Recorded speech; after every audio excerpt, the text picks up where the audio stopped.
ધારીની નવી વસાહત રહીશો દ્વારા મતદાન બહિષ્કારની ઉશ્કેરાઈ ચીમકી।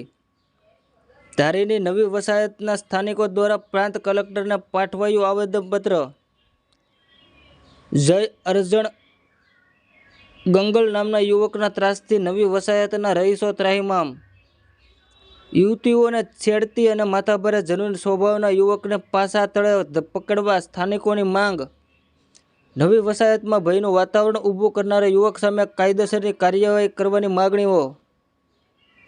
પ્રાંત કલેક્ટર આવેદનપત્ર પાઠવી કડક કાર્યવાહી કરવાની માંગ।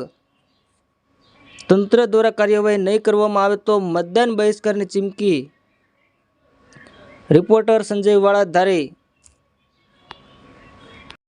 ધારીની વીપીજી હાઈસ્કૂલના નિવૃત્ત શિક્ષક અરજણ ગંગલનો 35 વર્ષનો આમ તો ડગો કહી શકાય એ બેરોજગાર આવારા દીકરો હરહંમેશ નશામાં હોય છે અને ગામમાં દંગા ફસાદ કરે છે।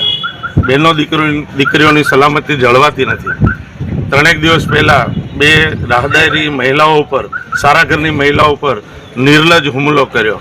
વચ્ચે એક મહિલાએ પડીને એમને બચાવેલા। આ માણસ હરહંમેશ શહેરમાં દંગા ફસાદ કરે છે, ગુંડાગીરી કરે છે, બહેનો દીકરીઓની છેડતી કરે છે, સલામતી જળવાતી નથી અને આના વિરુદ્ધમાં કોઈ કાર્યવાહી થતી નથી। લોકો એનાથી ત્રાહિમામ છે।